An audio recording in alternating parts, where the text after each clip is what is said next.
मैं आप लोगों को ये अवगत कराना चाहती हूँ कि आज बीएसपी प्रदेश कार्यालय लखनऊ में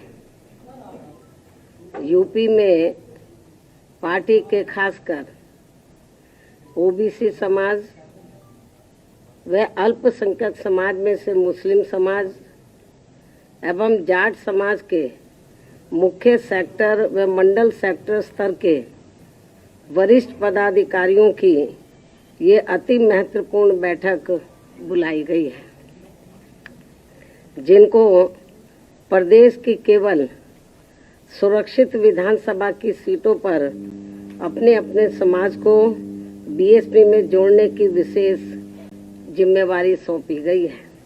इनके साथ साथ प्रदेश की सामान्य विधानसभा की सीटों पर भी अलग से इन वर्गों के अन्य लोगों को भी लगाया हुआ है, जिनकी मैं पिछले महीने समीक्षा कर चुकी हूँ।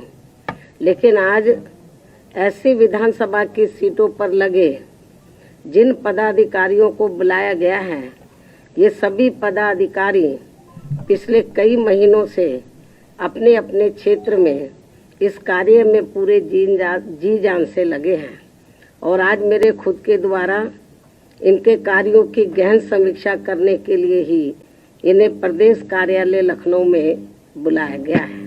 वैसे आप लोगों को ओबीसी वर्गों के बारे में ये मालूम होना चाहिए कि आज यूपी सहित पूरे देश में अति पिछड़े वर्गों के लोगों को विशेषकर शिक्षा एवं सरकारी नौकरियों आदि में जो इन्हें आरक्षण संबंधी सुविधाएं मिली हैं, तो ये सब वास्तव में पूरी की पूरी देन देश के करोड़ों दलितों, आदिवासियों एवं अन्य पिछड़े वर्गों के मसीहा व भारतीय संविधान के मूल निर्माता परम पूज्य बाबा साहब डॉक्टर भीमराव अंबेडकर की ही है, जिनकी कृपा से ही संविधान में अनुच्छेद 340 के तहत इनको ये सुविधा देने के लिए तब फिर कमीशन बना।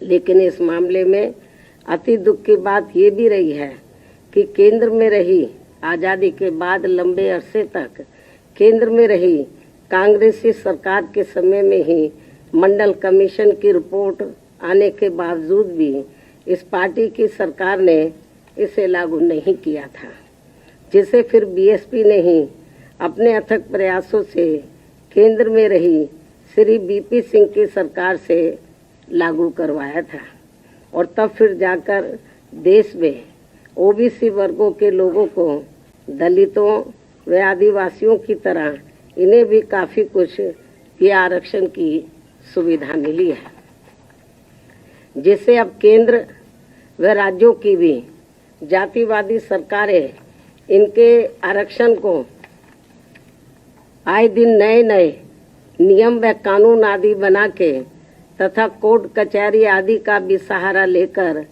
प्रभावहीन बनाने में लगी है। यही हाल हमें यहाँ इन वर्गों का यूपी में भी देखने के लिए मिल रहा है। इसके साथ साथ पूरे देश में दलितों, आदिवासियों व अन्य पिछड़े वर्गों के लोगों के साथ हर स्तर पर हो रही जुल्म जाति भी अभी तक पूरे तौर से बंद नहीं हुई है।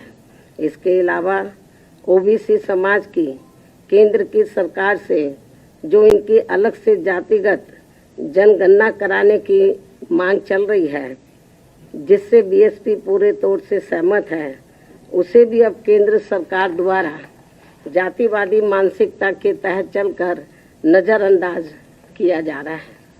इसी प्रकार यूपी में वर्तमान में चल रही भाजपा सरकार में हमें धार्मिक अल्पसंख्यक समाज में से खासकर मुस्लिम समाज के लोग भी हर मामले में व हर स्तर पर काफी ज्यादा दुखी नजर आते हैं। इस सरकार में अब इनकी तरक्की होनी भी लगभग बंद सी हो गई है।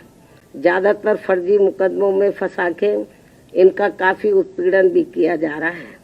साथ ही नए नए नियमों व कानूनों के तहत इनमें दहशत भी काफी पैदा की जा रही है, जो ये सब मेरी सरकार में कतई भी नहीं हुआ है, ये बात भी सर्वविदित है।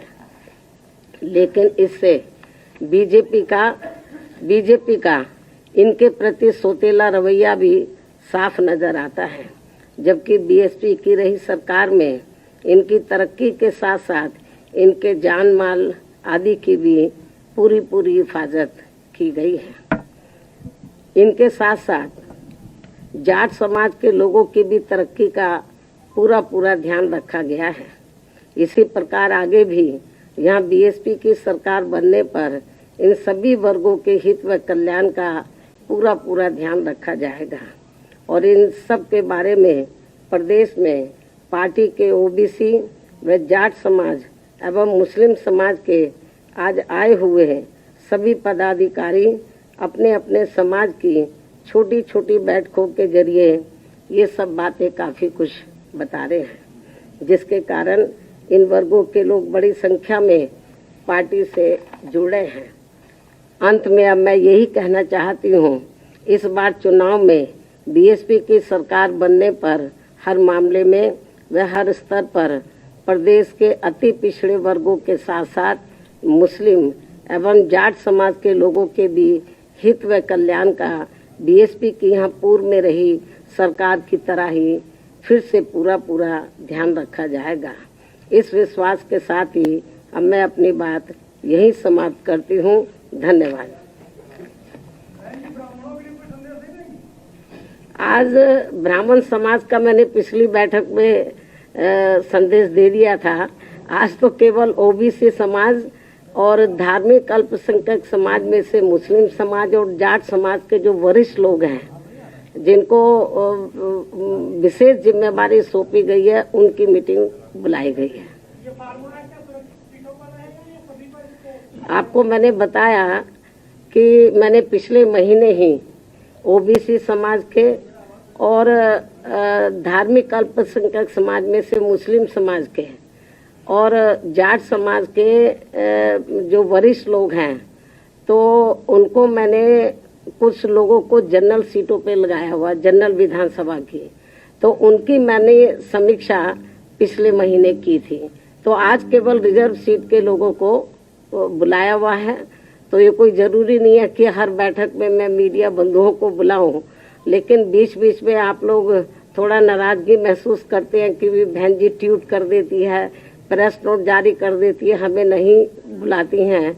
तो इसलिए आप लोगों को बीच में ये आज फिर बुलाया गया है।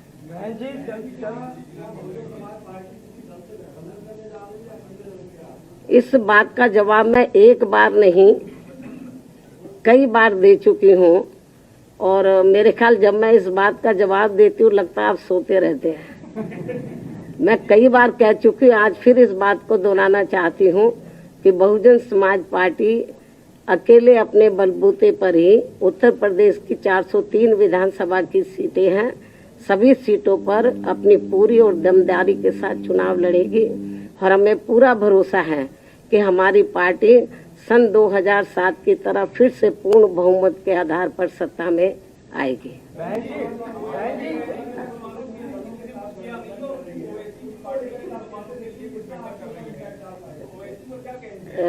ये तो वक्त बताएगा।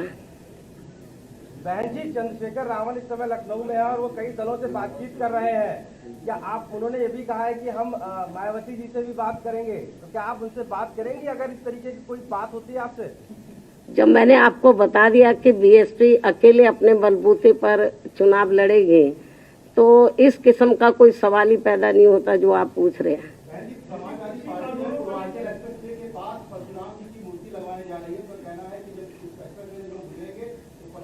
इस बात का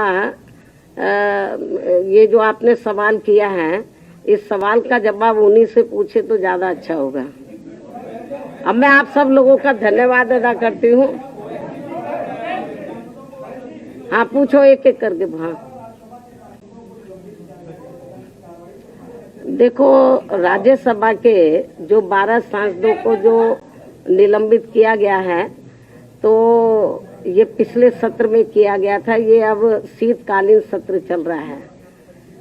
तो मैं तो ये समझती हूँ कि सरकार को इतना कड़ा रुख नहीं अपनाना चाहिए, बल्कि उनके साथ बातचीत करके इस मामले को खत्म करना चाहिए ताकि राज्यसभा सुचारू रूप से चल सके।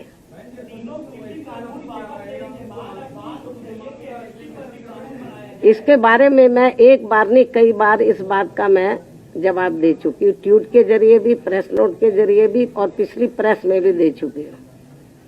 कोई अब मेरे ख्याल आपके पास सवाल नहीं बचा है। धन्यवाद।